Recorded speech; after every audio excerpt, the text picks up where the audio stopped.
बिस्मिल्लाहिर्रहमानिर्रहीम। अस्सलाम वालेकुम। मैं हूँ महरीन सप्तैन। देख रहे हैं आप मेरा यूट्यूब चैनल और फेसबुक पेज। नाज़रीन, कराची में मुस्तफ़ा और अरमगान की ये कहानी जो है अब ज़ुबान ज़द-ए-आम है। हर चैनल इसको रिपोर्ट कर रहा है और हम भी अपने तईं कोशिश कर रहे हैं कि इस केस में जो भी इन्फॉर्मेशन निकाल सके वो आप तक पहुँचाएँ।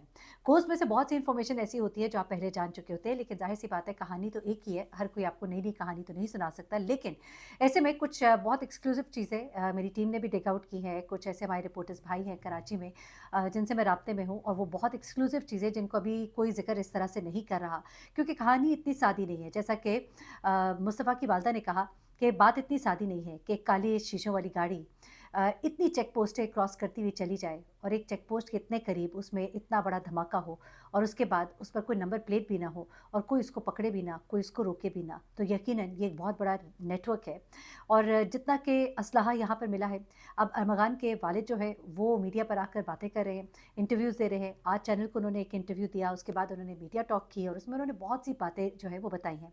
जहाँ पे मैं बड़ी हैरान हुई कि वो कहते हैं कि मेरा बेटा जो है वो मुस्तफ़ा का कोई बहुत ज़्यादा पुराना दोस्त नहीं था। चलिए ठीक है, वो कहते हैं मेरा बेटा है, मैं अपने बेटे के दोस्तों को जानता हूँ और मैंने बड़ा फाइंड आउट किया कि आखिर इसका इसके साथ राब्ता कैसे रहा। तो वो कहते हैं कि दरअसल इसका राब्ता जो है उसके साथ पार्टिंग के हवाले से था। वो कहता है कि अरमगान को मुस्तफ़ा, यानी उन्होंने मुस्तफ़ा पे इल्ज़ाम लगाया कि मुस्तफ़ा अरमगान को ड्रग सप्लाई करता था और उसको कुछ ऐसी चीज़ें देता था जो कि ममनुआ है। डोप जैसी चीज़ें उसको देता था, वो चीज़ें जिनके इस्तेमाल के बाद इंसान शिज़ोफ्रेनिक हो जाता है, उसको अपनी होश नहीं रहती है। यानी एक तरह से उन्होंने अपने बेटे को क्लीन चिट देने की कोशिश की कि अगर मेरे बेटे ने पुलिस पर हमला किया है तो उस वक्त वो नशे की हालत में होगा। उसके बाद वो कहते हैं कि ये डोप जो है ये आम नशा नहीं होता। वो कहते हैं कि इसके ऊपर काफ़ी पैसे लगते हैं। सिर्फ 2.5 ग्राम जो है वो 2.5 लाख की होती है और वो इस तरह की बातें उन्होंने बताकर बेसिकली ये बताया कि बड़ा कसूरवार जो है वो तो मुस्तफ़ा ही था, क्योंकि मुस्तफ़ा तो उसको ये चीज़ें प्रोवाइड करता था और वो कहते हैं कि वो उसके साथ पार्टिंग करता था। कहता है कि ये बातें मेरे बेटे ने मुझे बताई हैं, मुझे मालूम है। फिर उसके बाद उसके वालिद ने एक बड़ी अजीबो-गरीब बात की।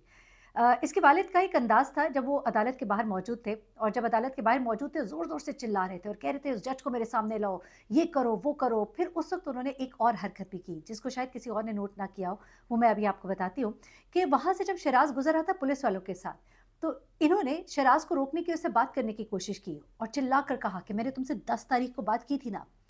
वो 10 तारीख को बात क्या की थी, कुछ हमें भी मालूम हुआ है। लेकिन उससे पहले ज़रा ये सुनिएगा। ये कहते हैं कि मेरा बेटा उससे ये चीज़ें लिया करता था। फिर उन्होंने एक और बात कही कि मेरे बेटे ने जो पुलिस पर हमला किया है ना, वो बिल्कुल सही किया है। अब आप हैरान होंगे कि एक तरफ तो वो अपने बेटे को डिफेंड कर रहे हैं, कह रहे हैं कि मेरा बेटा जो है उसने कत्ल नहीं किया। हाँ, वो पार्टिंग करता था, वो नशे करता था, लेकिन उसने कत्ल नहीं किया। हाँ, और उसने जो पुलिस वालों को ज़ख्मी किया है ना, वो भी बिल्कुल ठीक किया है। अब क्यों ठीक किया है? वो ये कहते हैं कि भई मेरा बेटा जो है ना, वो एक बहुत बड़ा नेटवर्क चला रहा है। अच्छा, नेटवर्क क्या चला रहा है? नेटवर्क बेसिकली सॉफ्टवेयर हाउस का। एक ऐसा सॉफ्टवेयर हाउस जो बहुत बड़े-बड़े सॉफ्टवेयर डेवलप करता है, जिसकी मालियत करोड़ों में है, खरबों में है। अब वो कहते हैं कि मेरा बेटा जो है, जब इन्होंने हमला कर दिया उसके घर पर, वो उसकी मशीनों तक पहुँचना चाहते थे, उसके लैपटॉप तक पहुँचना चाहते थे। तो वो कहते हैं कि मेरे बेटे ने अपने आप को बचाने के लिए वो हमला किया, वो फायरिंग की और मैं कहता हूँ बिल्कुल ठीक किया उसने। हैरत की बात है, मैं देखती हूँ कि इसके ऊपर क्या नोटिस लिया जाता है, लेकिन वो ये कहते हैं कि मेरे बेटे ने जो मारा, जो कुछ भी किया, बिल्कुल ठीक किया। वो कहते हैं कि वो इसका लैपटॉप ले जाना चाहते थे, वो कहते हैं कि जब मेरे बेटे को लेकर चले गए, उसके बाद एक टीम और आई यहाँ पर, जिसने आकर ना सिर्फ़ ये कि यहाँ पे कैमराज़ तोड़े, यहाँ से सर्वर से मशीनें ये वो सब लेकर चले गए, बल्कि मेरी बीवी, उनकी एक एक्स वाइफ़ है जो कि अरमगान की माँ है। वो कहते हैं कि अरमगान की माँ सारा जो है, उससे वो लैपटॉप भी ले गए जो कि अरमगान का पर्सनल लैपटॉप था, जिसके अंदर उसका बहुत सारा सॉफ्टवेयर का काम था और एक ऐसा काम था जिसके करोड़ों रुपए जो है वो कमाता है। अच्छा, वो कहते हैं तो इसमें ऐसा क्या है कि हमारा घर एक बंकर है। हाँ, हम बंकर में रहते हैं, हमें अपनी हिफाज़त करनी होती है। आपको मैं घर के मनाज़िर भी दिखाऊँगी अपनी एक और वीडियो में, जिसमें कि वो घर की पूरी एक फुटेज है, जिसमें दिखाया जाता है किस तरह का घर है, किस तरह से सिक्योरिटी है। वो कहते हैं हम लोग करते हैं ना कि हमारा काम ऐसा है, वरना हमारा ये इतना कीमती माल जो है, हमारे सॉफ्टवेयर जो हमने डेवलप किए हैं, ये लोग ले जाएँ। तो वो कहते हैं कि हमारे घर में कैमरास भी लगे हैं, हमारे घर में हमने मुलाज़िम भी रखे हुए हैं, हम इसकी सिक्योरिटी के लिए खुद भी करते हैं, क्या हमारी सिक्योरिटी ये पुलिस वाले करेंगे? उसके बाद वो कहते हैं कि मेरा बेटा जो है, उसके पास इतना जो असलहा है, ये सारे का सारा असलहा जो कि घर से मिला, जिसके ऊपर इतनी बात की जा रही है, वो कहते हैं वो सब का सब जो है, वो उसके मेरे पास लाइसेंस मौजूद हैं और ग़ालिबन उन्होंने जो नाम लिया था माज़रत के साथ, उन्होंने जो नाम लिया था, उन्होंने कहा जी मैंने सौलत मिर्ज़ा को इस तमाम असलहे का जो परमिट है, वो मैंने भिजवा दिया है। हैरत की बात है, ऐसा कौन-सा आप जंग के मैदान में जा रहे थे कि 2 ढाई 3 करोड़ का असलहा जो है आपके घर में पड़ा हुआ है। गाड़ियाँ जो नंबर प्लेट्स अंदर हैं वो सब बगैर मतलब नंबर प्लेट्स के हैं। उसके बाद आपके घर में इतना ज़्यादा असलहा, फिर उसके बाद मुनशियात। यहाँ तक कि वो मेज़ जो कि उस कमरे में थी जहाँ पर कि मुस्तफ़ा को मारा भी गया था और जिस कमरे में कि इसको आखिरी पकड़ा गया था, उस कमरे से ऐसी ममनूआ अद्वियात और ऐसे-ऐसे ड्रग्स मिले हैं कि लोग हैरान रह गए हैं कि ये सब कुछ जो है ये एक 29 साल का लड़का जो है ये इस्तेमाल कर रहा है। और इस शख्स के बारे में अभी बहुत सी चीज़ें जो हैं वो निकल कर सामने आ रही है। उसके वालिद का इतने कमाल के साथ ये कहना कि हाँ, मेरा बेटा कर रहा था तो बिल्कुल ठीक कर रहा था। जब इसके वालिद से पूछा गया कि आपके ऊपर भी कुछ इल्ज़ामात हैं, आप भी कोई इसी तरह के काम करते हैं जो आप उस लड़के पे इल्ज़ामात लगा रहे हैं, मनशियात के और ये सब कुछ, तो वो कहते हैं कि ये सब गलत है। हाँ, कुछ था। अब वो कुछ था क्या? ज़रा सुनिएगा। वो कहते हैं कि हाँ, किसी ज़माने में मैं कुछ करता था, यानी कि शायद नशे वगैरह का वो कह रहे हैं कि मैं करता था। तो वो कहते हैं मैं पाकिस्तान का पहला रॉक स्टार हूँ। और आपको पता ही है कि रॉक स्टार की लाइफ़स्टाइल क्या होती है। तो हाँ, एक ज़माने में ये सब कुछ मेरे साथ जुड़ा हुआ था, लेकिन ऐसा नहीं है कि मैं कोई इसकी डीलिंग में या इन चीज़ों में मुलविस था। अच्छा, ये नहीं कि कुछ मान लिया, कुछ नहीं माना। अच्छा, उसके बाद उन्होंने ये भी इल्ज़ाम लगाया साथ ही कि ये जो लड़का मुस्तफ़ा है, मुस्तफ़ा के जो वालिद हैं, उसके ऊपर इसने एक बड़ा ही संगीन इल्ज़ाम लगाया है, जो मैं समझती हूँ मुस्तफ़ा की वालिदा को आके उसको क्लियर करना चाहिए, बताना चाहिए कि असलियत क्या है।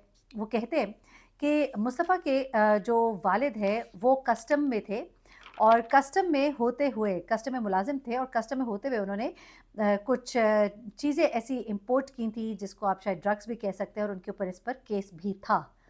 तो ये बात जो है, लेकिन हमारी इन्फॉर्मेशन में ये भी है कि अरमगान के जो वालिद हैं, जिनका नाम कामरान है, उनके ऊपर भी कुछ केसेज़ हैं, कुछ केसेज़ इसी नौइयत के हैं। लगता ये है कि मामला इतना सादा नहीं कि जिसको लड़की के गिर्द घुमाया जा रहा है। लड़की के हवाले से एक बड़ी ही आम पेशरफ्त है और कुछ और चीज़ें हैं अरमगान के 2 दोस्तों के हवाले से, वो सब कुछ मैं आपके साथ अगली वीडियो में शेयर करूँगी। लेकिन इसमें मैं आपको 2-4 चीज़ें बताती चलूँ, क्योंकि इस वक़्त ये मामला जो है ये सीटीडी के हाथ में चला गया है। ये जो असलहा यहाँ पर देखा गया, अब ये कहते हैं मैं तो तमाम परमिट्स जो है वो सहूलत मिर्ज़ा साहब को भिजवा चुका हूँ। फिर उसके बाद इनके घर से मिलने वाली मुनशियात जो है उसके हवाले से अब एंटी नारकोटिक्स जो है वो भी इस केस को देख रही है और एएनएफ। उसके बाद आपके जो मामलात यहाँ पर और कुछ देखे गए हैं और जो सर्वर्स उठाए गए हैं, उसमें ये कहा जा रहा है कि ये मामला सादा नहीं है, बल्कि इसमें 2 चीज़ें जो है बहुत संगीन जो इल्ज़ामात है वो है फ्रॉड स्कैम, बैनुल-अक़वामी फ्रॉड स्कैंडल्स जो है उसके बारे में कहा जा रहा है कि ये लड़का इसमें मुलव्विस है। और इसकी कुछ चीज़ें जो हैं इसकी अभी इनको मिली है, जिससे पता लग रहा है कि ये बैनुल-अक़वामी फ्रॉड स्कैंडल्स में मुलव्विस है और मुनशियात के रैकेट का हिस्सा भी है, ये अभी हमें बताया जा रहा है। अब आगे क्या है वो तो पता लगेगा, लेकिन कुछ चीज़ें अदालत के हवाले से हैं, वो भी आपको अगली वीडियो में मैं बताती हूँ, क्योंकि वीडियो फिर बहुत लंबी हो जाएगी इंशाल्लाह। जैसे-जैसे अपडेट्स आएँगी मैं आपके साथ शेयर करूँगी। कुछ ही घंटे के बाद मैं एक और वीडियो अपलोड करूँगी, वो ज़रूर देखिएगा क्योंकि वो बहुत एक्सक्लूसिव है। कुछ अमगान के करीबी दोस्तों के हवाले से और उस लड़की के हवाले से कुछ अहम पेशरफ डेवलपमेंट्स हुई हैं। अपना बहुत ख्याल रखिएगा, दुआ में याद रखिएगा। अल्लाह हाफ़िज़।